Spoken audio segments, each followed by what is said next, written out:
Penticton is so limited on land, and we have to just understand that if we do want our community to continue to grow, we have to allow for density, and density doesn't have to mean we're going to turn into Kelowna.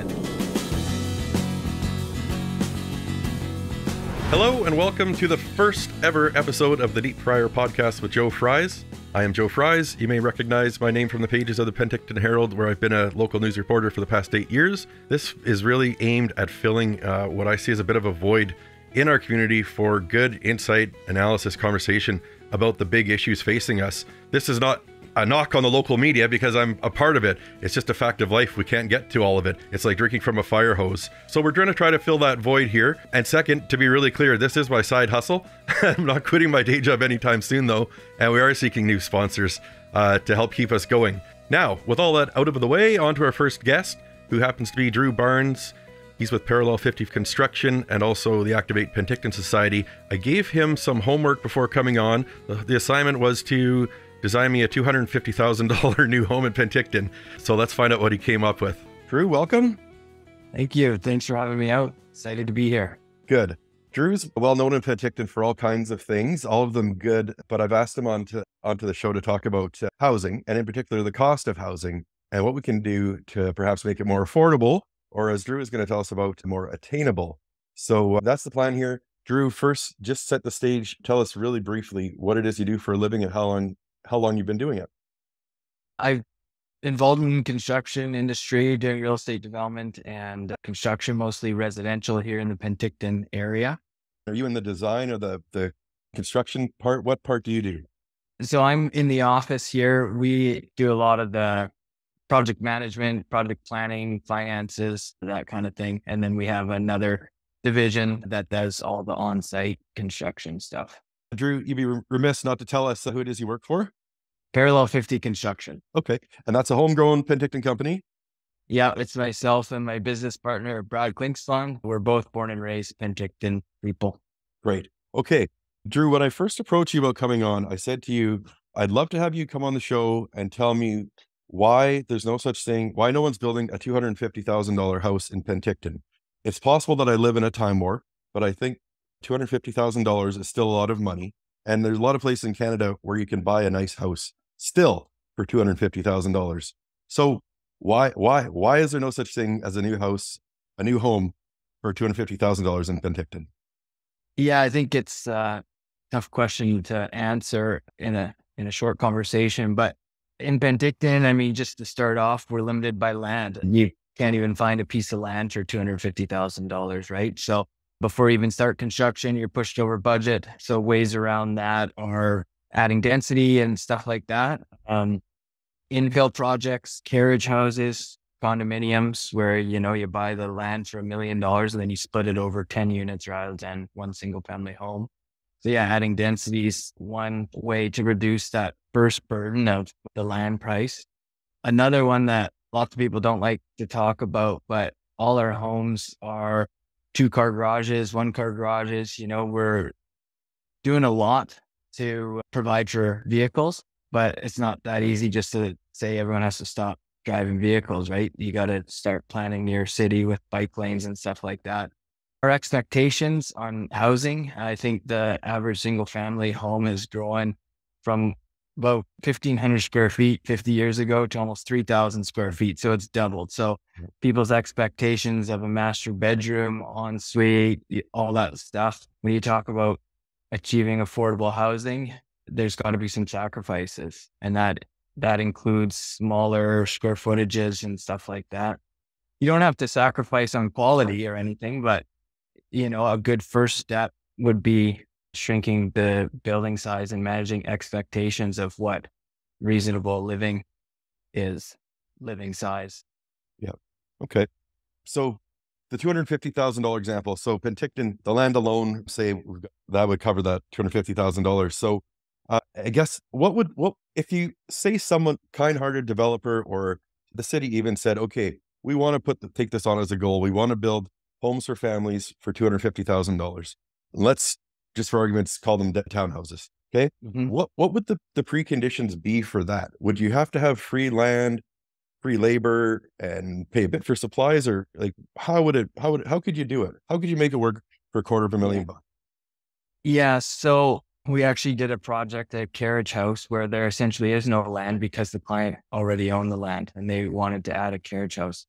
And the cost of that was around $300,000. And when we reviewed that, just over 90% of that is in materials alone. So that's from wood, flooring, millwork, all that stuff. So those hard numbers, hard pieces of the construction, you can't really discount them. Like that means you're going to your lumber supplier and saying, hey, can you discount this 10%?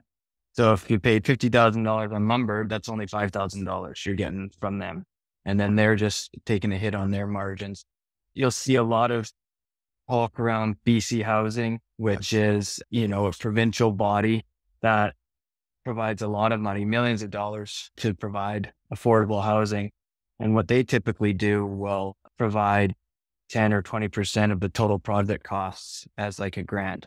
There's different ways you can pay that back over time through rentals. That money is very hard to tap into. It's not straightforward. Not everyone can get involved. It requires a bunch of different legal requirements. You have to meet their design requirements. They're not the cheapest buildings to design and build, but that's a big avenue. There's federal funding, CMHC. They do a similar grant. They provide similar grants to not-for-profit societies. So yeah, it's interesting because if you subsidize the construction side of it, I don't know. It just like, sorry, I'm getting off on a tangent here. It's okay. It's okay. This is not a knock on developers, but Yeah, suffice to say, the free hand of the market is not building $250,000 homes for a reason. So it's going to right. take something like government intervention, be it free Yes. land or subsidizing capital costs. That's what it's going to take. Okay. Yeah, that's right. And there are avenues to tap into that. Like Yeah. I always talk to people who, they own a single family home in Penticton. It's worth $750,000. They want affordable housing in Penticton. And so if we were to deliver 200 single family homes that were similar to that $750,000 home, that supply then decreases the value of their home because you've got more supply than demand, right? So people are like, well, I want affordable housing, but I don't want you to touch my investment that I've been saving and paying the mortgage on, right? So when you look at that at a macro scale, in British Columbia, there's $400 billion of mortgage free, so pre-title houses. And if you start messing with that 400 billion and people's best investment they ever made, their retirement savings of their house, they're going to defend that value and not let you oversupply, which, would decrease the value of real estate. So you kind of have to take market housing and let it do its thing. And then you need to create an affordable or attainable housing avenue, which is partnering. You can have financial institutions partner with you to give lower interest rates. You can get 50-year amortizations, 50-year mortgages, that kind of thing. So there's all sorts of little things you can do that slowly pick away at the ability to deliver something that could be below market.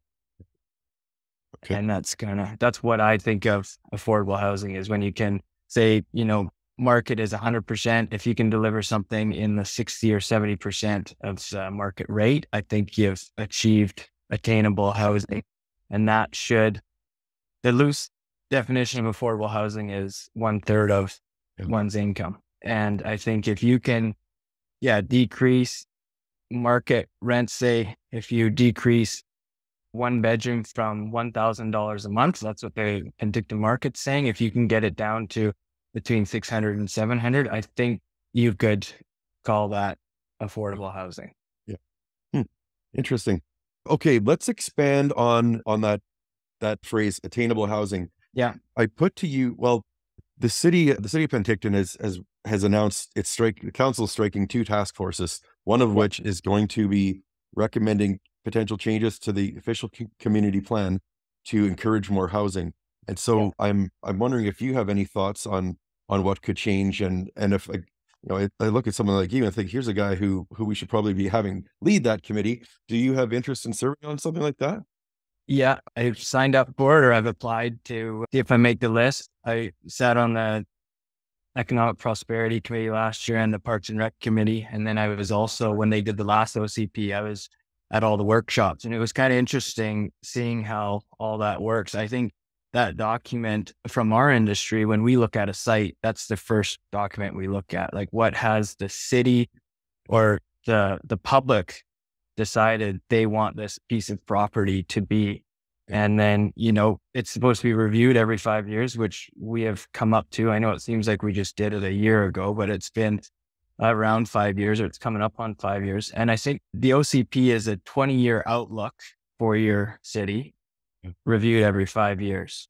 So it's like a very important document. So I would encourage everyone to get out and look at it, because that's kind of a nice way of taking a big picture of your city. Because now when projects come in front of council, the public comes out, and I'm sure you've heard of NIMBYism, like they just get so focused on that one project, even if the OCP previously had planned for that site to be developed as per those requirements. But yeah, I plan on joining that committee. I don't know if I'll get elected. There's lots of people. I've talked to lots of other developers in town, and they're interested in doing it. So the other thing is, like, we don't have to reinvent the wheel with this either. You look to other cities and municipalities that are doing really good jobs. So I did a little bit of a study on some other municipalities, bigger and smaller: Jasper, Tofino, Whistler, Kamloops, Vernon, Langford. All these cities are doing, they have either housing corps or housing authorities or different not-for-profit societies that are really focused on delivering non-market housing. For example, Whistler has a very good program that's been around since the mid-90s, and they call that employee housing. Yeah. And if you have worked there for 2 years, you can qualify for this. If you have a contract with a pre-approved business to work, you can qualify. And then if you're retired but have worked in Whistler for, I think it was 10 years previously, you could qualify for affordable housing. And their definition of affordable housing is that kind of 70% of market or 30% of household income.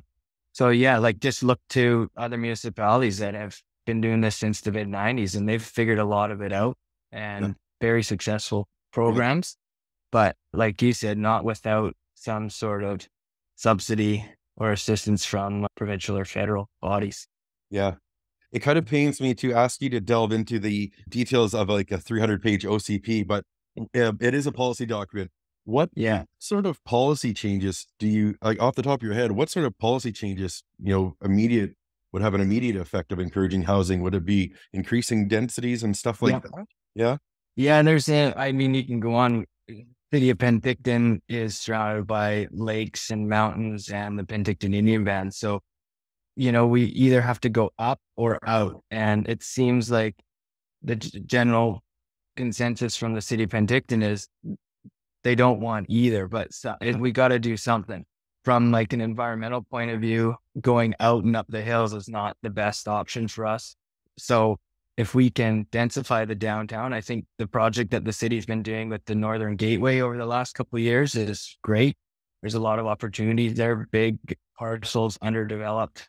I mean, you've got some challenges. The city of Penticton, high water table through there, but I'm not talking we go 20 stories. You drive into Kelowna and all you see is new towers every week you're up there. But I mean, maybe the magic number for Penticton is a 6-story. And the reason I say that is that's the highest you can go with lightwood frame, which is a good product to be using in British Columbia. And I think that if we were to densify to something like that, like a soft density of 4 to 6 stories, I think that's a good density that would keep a lot of people happy and keep the small town charm that we have here. Yeah. 6 stories is kind of the de facto limit, right? Like every new development that's come out is no more than 6 stories. So that's kind of what people already can have a good sense of what that would look like. I Yeah, think. Yeah. exactly. I always tell people who are afraid of over densifying downtown, if you drive to the corner of, I believe it's Wade and Main Street, where the city center buildings on the left and Yeah. TD Banks on the right, well, both of those are 3-story buildings. The city center is actually like 4, 5-story. They're tall storage, right? So that's a beautiful corner. It's not like you're shadowed out or, you feel like you're overcrowded by the buildings. It's actually one of the most beautiful corners in town. So I think you're not going to ruin the charm of downtown by adding some density. The Deep Fryer podcast is presented by the South Okanagan Event Center right here in Penticton. We have a free pair of tickets to give away for every episode this season.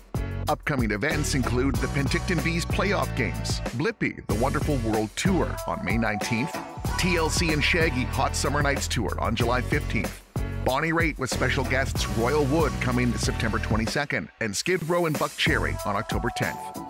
Check out our socials, Instagram, TikTok, Facebook, and Twitter for details. Or pick up tickets directly at valleyfirsttix.com. Okay, real quickly, I wanted to ask you from the business end, what it's like from your end trying to build in Penticton in terms of red tape at City Hall, getting permits in a timely fashion. What's Penticton like versus a place like, say, Kelowna or bigger like Vancouver? Yeah, so it obviously has its challenges. Red tape is everywhere. It's not just from the municipality. It comes from the provincial government. British Columbia Building Code is changing all the time, so we have to keep up with that. They've just done the new step code, which is up to step 3 in the city of Penticton. Looking at the big picture, Penticton is pretty quick at development and building permits. I would say they're at kind of average or just faster than average for approvals. The challenges are just, and I don't think the general public appreciates how many inspections and approvals we have to go through. It seems there's always a new one. Every time we make building permits and development permits quite commonly, and there's always something new for us to see on the inspection checklist or whatever have you. And that can be challenging. For example, you have to have your foundations after they're formed. They have to be surveyed to prove that they conform with the setbacks and the site placement. Well, by the time you get a surveyor out there and that's submitted to the city comes out and does their inspection. Well, you've got 2 days where you have to find something for your crews to do. And then sometimes you can't get the concrete when you need it. So you could lose, 2, 3, 5 days. Yeah. And for us, it's like every day, every hour matters. And, a 1 week delay is not helping our business. No. Okay. I appreciate your candid perspective on that and all things construction and housing. I did want to switch gears because, Drew, you're also the president of Activate Penticton Society, the group responsible for that beautiful brand new outdoor rink behind City Hall. And so I'm just kind of curious, tell us how things are going at the rink and kind of what's next for your group. Yeah, so it's been quite a fun project. COVID delayed it, I would say a year from opening, and then we had some delays for materials showing up. So we opened for about a month last season. And then this season, we were able to open up for the entire season. So we had about a month of experience, and then we went into the full blown season. So we were learning a lot this year. We were super fortunate to get a group of volunteers, a lot of retired locals that stepped up, and they were doing the Zamboni. So twice a day, they'd go down there, do the Zamboni. Couldn't have done it without them. So big thanks to them. We had a couple successful events. The BCHL event was pretty cool. And then we've had just random events. I think it was a Penticton Minor Hockey U9 on the last weekend there. And there was over 100 people down there with 3 teams doing kind of an inter-squad game. There's a few kids down there that are there almost every night skating. And I walked by there with my dog. And that makes it worth it when I see those kids out there. It's not even just kids, it's adults, it's seniors, it's all ages. It's been used so well. And all that I think our group needs for fulfillment is seeing people out there using it. Yeah.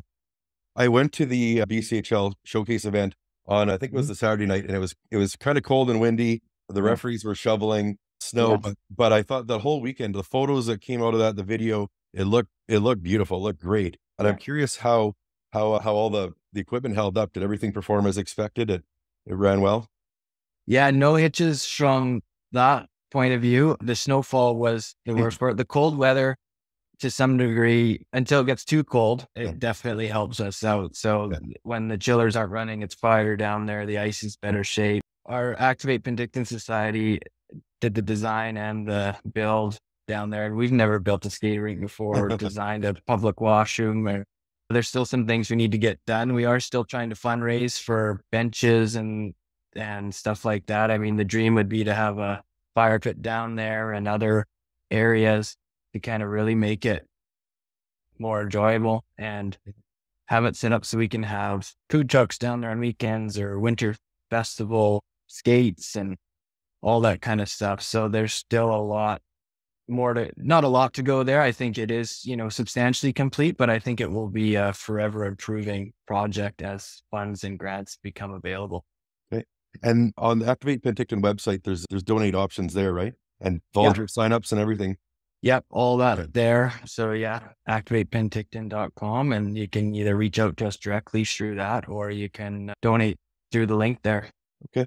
Your group kind of came out of, at least to my mind, kind of came out of nowhere a few years ago with the Rink project. And it was stunning because it was the first time in recent memory any group had come forward and said, hey, we want to build this and we don't actually want any tax money to do it. They just wanted permission. So it was really nice to see. But I'm wondering, are you guys just focused on running the rink now? Or is there some other grand project that's going to come out of the woodwork here and take us all by surprise soon? It's a good question. We've got a folder full of ideas and stuff that we would like to do. The skate rink has been a lot more work than what I thought. There's just 3 of us board members that are part of Activate, and then the volunteers are not part of the board, but they're huge for us too. Once the skate rink is operating as its own, and it's not as much work as it was this past season, and I expect next season it will be a lot easier. Year after that, even easier. So once we get to a point where the skate rink is just rolling, I think we do have some plans of different projects. The affordable housing, attainable housing is kind of a passion project for myself. And after the last year or two researching what other municipalities are doing, a lot of their housing initiatives are led by a not-for-profit that has kind of made itself the go-to attainable housing provider. And something like that might be in Activate's interest just because I have a background in that. But who knows? Open to anything. If anyone has a good project for our society that would benefit our community, we would sit down with them and see if we can do something. Cool. That sounds very exciting, and glad to have a group like you in our city. So let's just wrap up here on that note. What's your final thoughts here? What do you want to leave people with? It seems like we're coming up to a pivotal time for housing in Penticton. What do you want people to keep in mind as we go through this? Yeah, I think it goes back to that, talking about Penticton is so limited on land, and we have to not give somewhere, but, just understand that if we do want our community to continue to grow, we have to allow for density, and density doesn't have to mean we're going to turn into Kelowna.